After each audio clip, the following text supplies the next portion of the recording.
Hello friend, मैं Rakesh Roshan learn tech to tech channel से। यार ये मेरा एमसीए एंट्रांस का नेक्स्ट वीडियो है जिसमें आज हम लोग फिर लिमिट्स एंड कंटिन्यूटी से रिलेटेड कुछ इंपॉर्टेंट क्वेश्चंस देखने वाले हैं। तो चलिए इस वीडियो को स्टार्ट करने से पहले जस्ट मैं आपसे रिक्वेस्ट करता हूं कि अगर अभी तक आपने मेरे चैनल को सब्सक्राइब नहीं कर रखा है तो सब्सक्राइब कर लें और बगल में जो बेल है उसे जरूर क्लिक करें जिससे मेरे जितने भी नए वीडियोज हैं उनके नोटिफिकेशन आपको मिलता रहे। साथ ही मेरे android app learn tech to tech को भी डाउनलोड करना ना भूलें। तो चलिए स्टार्ट करते हैं।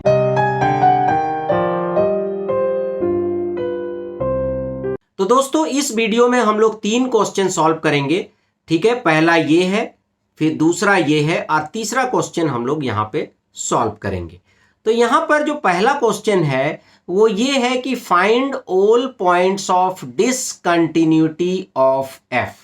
ये जो फंक्शंस दिए हैं इसके पॉइंट्स ऑफ डिसकंटिन्यूटी आपको निकालने हैं।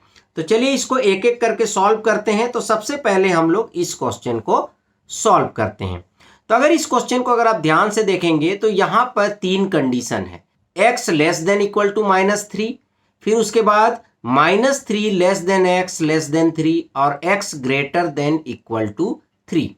तो यहां पर अगर आप कंडीशंस देखेंगे तो यहां पर क्या क्या कंडीशन है। पहला है x लेस देन -3, उसके बाद है x इक्वल टू -3, उसके बाद है -3 less than x less than 3 और उसके बाद है x ग्रेटर देन 3 और उसके बाद है x इक्वल टू 3। इसका मतलब यहां पर इन 5 कंडीशंस के लिए हमें जो है टेस्टिंग करनी पड़ेगी। तो दोस्तों यहां पर पहला केस लेते हैं। तो पहला केस क्या है कि इफ c लेस देन -3, ठीक है, तो ये वाला केस है। तो उस केस में आपका एफ सी क्या हो जाएगा, -c+3। तो यहां पर x की जगह क्या आ जाएगा, -c आ जाएगा। ठीक है, क्योंकि ये वाला कंडीशन हमारा क्या हो रहा है, x लेस देन -3 में ये वाला कंडीशन हमारा ट्रू हो रहा है। ठीक है, अब यहां पर सारे के सारे माइनस में ही, तो यहां पर क्या आएगा, -c+3। अब इसको हम लिमिट लेते हैं और लिमिट लेते हैं x tends to c F C. ठीक है, fx यहां पर क्या आ जाएगा, fx आ जाएगा। ठीक है, तो यहां पर आपका हो जाएगा x टेंस टू c और यहां पर क्या आ जाएगा, -x+3, क्योंकि यहां पर मॉड्यूलस है। ठीक है, तो यहां जो वैल्यू आएगा -c+3, तो ये दोनों सेम है। ठीक है, तो इसका मतलब ये कंटिन्यूअस है। ठीक है, अब हम सेकंड पे आते हैं। तो सेकंड कंडीशन है जब आपका c जो है वो इक्वल टू क्या है, -3 है, ये वाला है। ठीक है, तो c आपका अगर इक्वल टू -3 है तो डायरेक्ट f -3 आप निकालिए। तो -3 इक्वल टू में भी आपका यही वाला जो है सेटिस्फाई होगा। तो क्या आएगा, मॉड्यूलस ऑफ x+3। तो यहां पर चूंकि मॉड्यूलस है तो -3 तो वैल्यू ही है और इसके आगे आपका माइनस आ जाएगा। ठीक है, तो +3 और 3 क्या हो गया, आपका 6 हो गया। ठीक है, पर यहां पर आपका इक्वल टू -3 है, यहां पर लेस देन या ग्रेटर देन ऐसा कुछ नहीं है। तो इसका मतलब यहां पर आपको लेफ्ट हैंड लिमिट और राइट हैंड लिमिट दोनों आपको निकालने पड़ेंगे। ठीक है, तो लिमिट यहां पर क्या हो जाएगा, x टेंस टू -3 और यहां पर आ जाएगा माइनस। ठीक है, तो -3 माइनस में क्या हो जाएगा, मतलब लेस देन -3 में क्या आ रहा है, यही वाला आ रहा है। ठीक है, तो इसका वैल्यू क्या आएगा, 6 आएगा। तो अगर इसी को लेंगे तो 6 आ जाएगा। और राइट हैंड में क्या आ जाएगा, यहां पर -3 और यहां पर प्लस fx। तो -3 से ग्रेटर देन यहां पर कौन सा आएगा, ये वाला कंडीशन आपका सेटिस्फाई होगा, तो -2x आएगा। ठीक है, तो यहां पर लिमिट x टेंस टू -3 और यहां पर प्लस और ब्रैकेट में क्या आ जाएगा, -2x। ठीक है, तो -2 और -3, तो यहां पर क्या आ गया, आपका 6 आ गया। तो इसका मतलब यहां पर ये भी 6 आ गया, ये भी 6 आ गया और ये भी आपका 6 आ गया। तो इसका मतलब ये भी आपका कंटिन्यूअस है एट x इक्वल टू -3 पे। ठीक है, तो चलिए आप तीसरा देखते हैं। तीसरा कंडीशन क्या है, ये वाला है। ठीक है, तो तीसरा कंडीशन है if -3 less than C less than यहाँ पर 3। ठीक है, तो अगर इस केस में अगर आप एफ सी लेते हैं तो डायरेक्ट क्या हो जाएगा -2c, क्योंकि इसमें तो यही वाला कंडीशन आ रहा है। ठीक है, और उसी तरह लिमिट अगर लेते हैं x tends to C F X, तो यहां पर limit x tends to C और यहां पर आ जाएगा -2x, तो यहां पर क्या आ जाएगा -2c, तो दोनों इक्वल हो गया। तो ये भी आपका क्या हो गया कंटिन्यूअस एट क्या continuous at -3 less than x और लेस देन 3। ठीक है, तो ये भी आपका हो गया। उसके बाद यहां पर फोर्थ केस है इफ c ग्रेटर देन 3। तो यहां पर आप देख रहे हैं x ग्रेटर देन 3। ठीक है, तो c ग्रेटर देन 3, तो यहां पर एफ सी क्या हो जाएगा ग्रेटर देन 3 में आपका ये वाला कंडीशन होगा। ठीक है, तो 6x + 2, तो 6c + 2। ठीक है, तो ये हो गया आपका।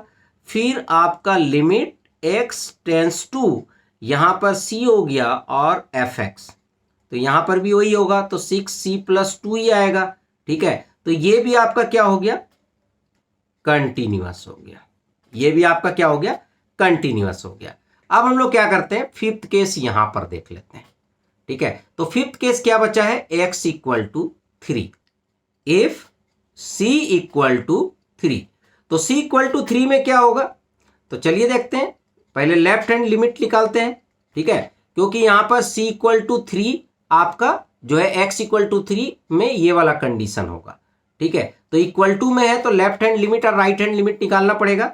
तो x टेंस टू 3 - fx, तो 3 माइनस मतलब 3 से छोटा, तो 3 से छोटा में क्या होगा ये सेकंड वाला केस आ जाएगा -2x, तो यहां पर -2 × 3, तो क्या आ गया -6 आ गया। ठीक है, उसके बाद लिमिट x टेंस टू 3+, तो 3+ में क्या होगा ये लास्ट वाला आ जाए 6x + 2। ठीक है, तो 6 × 3 + 2, तो 6 × 3 = 18, 2 20, तो यहां पर 20 हो गया। तो दोनों क्या है इक्वल नहीं है, ये -6 है और ये 20 है, तो इसका मतलब the function f is discontinuous at x = 3। तो इसका मतलब यहां पर जो ये पॉइंट्स ऑफ डिसकंटिन्यूटी पूछ रहा था वो क्या है, वो यहां पर x = 3 है। ठीक है, तो इस तरह से इन क्वेश्चंस को आप सॉल्व कर सकते हैं। अब हम लोग यहां पर दूसरा क्वेश्चन करते हैं।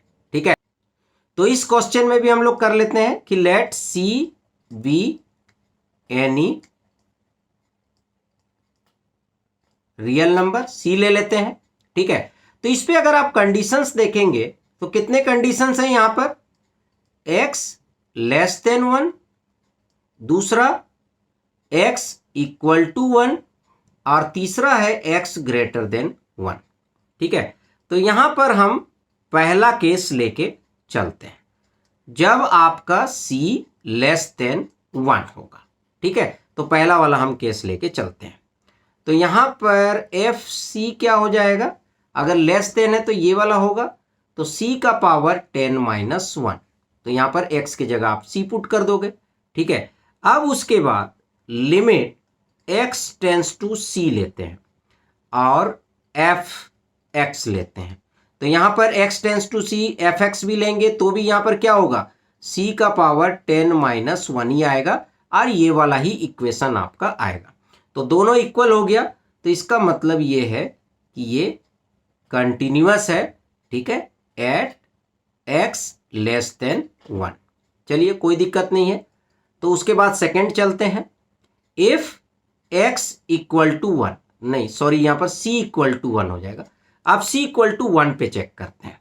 ठीक है, तो सबसे पहले तो f1 निकाल लीजिए, तो f1 क्या हो जाएगा यहां पर देखिए =1 पे क्या है ये वाला इक्वेशन है, तो 1 का पावर 10 - 1, तो 1 का पावर 10 - 1, तो यहां पर 0 हो गया। अब चूंकि यहां पर =1 है तो लेफ्ट हैंड लिमिट और राइट हैंड लिमिट दोनों निकालने पड़ेंगे। तो लिमिट यहां पर हो जाएगा x टेंस टू 1 - fx। तो लेस देन 1 वाला कौन सा है आपका, ये है। तो इसको सॉल्व करेंगे तो क्या आएगा, 1 माइनस 1 जीरो ही हो जाएगा। और उसी तरह अगर x लेस देन 1 प्लस अगर आप लेते हैं fx तो ग्रेटर देन 1, तो ग्रेटर देन 1 में क्या है, एक्स स्क्वायर है, तो यहां पर 1 स्क्वायर दैट इज 1 आ जाएगा। तो ये दोनों इक्वल है, नहीं है, तो इसका मतलब f इज डिसकंटिन्यूअस, ठीक है, continuous at x equal to 1। तो इसका मतलब ये जो है डिसकंटिन्यूअस है x इक्वल टू 1 में, ठीक है। तो यहां पर फिर तीसरा पॉइंट लेते हैं। अगर आपके ऑप्शन में x इक्वल टू 1 है तब तो डायरेक्ट आप x इक्वल टू 1 को ही टिक कर दें, क्योंकि यहां पर पॉइंट ऑफ डिसकंटिन्यूटी पूछा जा रहा है। पर यहां पर चलिए हम लोग सारा ही कंडीशन देखते हैं। तो इफ c ग्रेटर देन 1, यहां पर देखिए क्या है, c ग्रेटर देन 1, ठीक है। तो एफ सी क्या हो जाएगा, ग्रेटर देन 1 है तो यहां पर सी स्क्वायर हो जाएगा, ठीक है। और उसी तरह limit x tends to c, और यहां पर एफ एक्स में भी क्या हो जाएगा, सी स्क्वायर हो जाएगा। मैं डायरेक्ट लिख दे रहा हूं। तो इसका मतलब ये कंटिन्यूअस है एट x ग्रेटर देन 1। तो इसका मतलब केवल जो पॉइंट ऑफ डिसकंटिन्यूटी है वो आपका x इक्वल टू 1 है, ठीक है। तो इस तरह से इन क्वेश्चंस को आप सॉल्व कर सकते हैं। तो उसके बाद चलिए अब हम लोग क्या करते हैं कि लास्ट क्वेश्चन देखते हैं, ठीक है। तो ये हमारा जो है लास्ट क्वेश्चन है, जहां पर बोला जा रहा है कि find the relationship between A and B. यहां पर जो ए और बी है इनके बीच में आप रिलेशनशिप जो है बताइए, so that the function F is defined by this is continuous at x equal to 3। जबकि ये जो है, जो गिवन फंक्शन है ये कंटिन्यूअस है x इक्वल टू 3 में, ठीक है। तो चलिए देखते हैं कि a और b में रिलेशन हम लोग कैसे निकालेंगे। अब यहां पर गिवन है कि ये जो फंक्शन है वो कंटिन्यूअस है एट x इक्वल टू 3। तो इसका मतलब क्या होगा कि left hand limit, right hand limit और f3 का जो वैल्यू होगा वो क्या होगा, इक्वल होगा, ठीक है। वो क्या होगा, इक्वल होगा। तो सबसे पहले तो f3 निकाल लेते हैं क्योंकि ये सिंपल है। तो f3 में ये वाला फंक्शन लेंगे क्योंकि x less than equal to 3 है, तो ax प्लस 1, तो यहां पर हो जाएगा 3a प्लस 1। तो f3 तो हमारा निकल गया, ठीक है। अब चलते हैं लेफ्ट हैंड लिमिट और राइट हैंड लिमिट निकालते हैं, ठीक है। तो लेफ्ट हैंड लिमिट है तो मैं लिखूंगा limit x tends to 3 minus F X equal to limit x tends to 3 plus F X, और f3 हम ऑलरेडी निकाल चुके हैं 3a प्लस 1, ठीक है। 3 माइनस मतलब लेस देन 3, तो ये वाला इक्वेशन होगा। तो यहां पर आ जाएगा 3a प्लस 1, और 3 प्लस मतलब ग्रेटर देन 3, तो ये वाला आ जाएगा। तो यहां पर हो जाएगा 3b प्लस 3, और यहां पर ऑलरेडी क्या है 3a प्लस 1, ठीक है। तो ये दोनों तो इक्वल ही है तो कोई बात नहीं, तो इन दोनों को इक्वल करके हम रिलेशन निकाल लेते हैं। तो 3a प्लस 1 क्या हो गया, 3b प्लस 3, तो 3a क्या हो जाएगा 3b प्लस 2। तो यहां पर हो जाएगा a equal to 3b plus 2 by 3, that is b plus 2 by 3। तो ये जो है रिलेशन हो गया a equal to b plus 2 by 3। तो रिलेशन का मतलब यही है कि आपको एक इक्वेशन निकालना है जिसमें a और b हो। इसका मतलब a का b से रिलेशन इस तरीके से है, ठीक है। तो दोस्तों आई होप कि अब आपको धीरे धीरे समझ में आने लगा होगा कि किस तरह के क्वेश्चंस लिमिट और कंटिन्यूटी से पूछे जा सकते हैं। तो चलिए फ्रेंड, आई होप कि आपको वीडियो पसंद आया होगा। अच्छा लगा तो लाइक करें, शेयर करें, कमेंट करें, और अगर अभी तक आपने मेरे चैनल को सब्सक्राइब नहीं कर रखा है तो सब्सक्राइब कर लिया और बगल में जो बेल है उसे जरूर क्लिक करें, जिससे मेरे जितने भी नए वीडियोस हैं उनके नोटिफिकेशन आपको मिलता रहे। Thank you and good bye.